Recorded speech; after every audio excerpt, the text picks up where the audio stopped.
আপনারা যারা রাস্তাঘাটের মধ্যে গরিব মানুষের রিক্সাগুলো ভাঙতেছেন, অটো রিক্সাগুলো ভাঙতেছেন, তারা ক্ষতি করে কি লাভগুলো হইতেছে আপনারা? কারণ হচ্ছে গিয়ে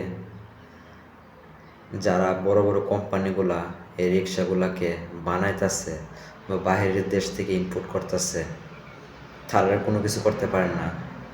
এই যে গরিব গরিব মানুষের রিক্সাগুলো ভাঙতেছেন, তারা লোন নিয়ে তারপরে কিন্তু রিক্সাগুলো কিনছে। তো তারা লোনটাই এখন পরিশোধ কেডা করব, আর তার যে সংসার ফ্যামিলি কেডা চালাইব, তাদের যে রুজি করার মাধ্যমটা যে আপনারা নষ্ট করে দিলেন, তাদের ফ্যামিলিরা কেডা চালাইবে এখন?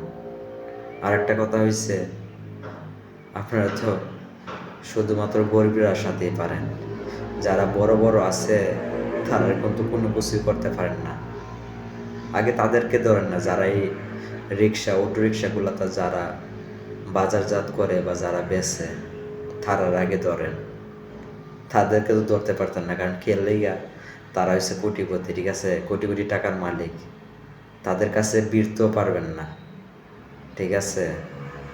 আমি মানি যে তারা ওই রাস্তার মধ্যে যাওয়া ঠিক হয় নাই, তারপরেও তাদেরকে একটু ছাড় দিতে পারতেন,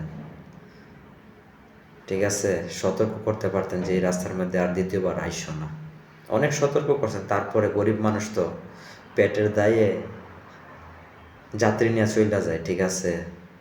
তো ওই কষ্টটা তো আপনারা যারা 24 ঘন্টা এসির তলে থাকেন, আপনারা কোনো কিছু বুঝবেন না। যারা গরিব মানুষ দিন আইন না দিন খায়, তারাই কিন্তু বুঝে এই পৃথিবীর মধ্যে চলাটা কত মুশকিল। তো এই কাজটা আপনারা ঠিক হয় নাই, ঠিক আছে। এই কাজটা আপনারা যে কাজটা করছেন, গরিবের পেটের মধ্যে লাথি মারছেন, এই কাজটা ঠিক হয় নাই।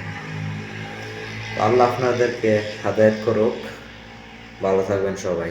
খুদা হাফেজ।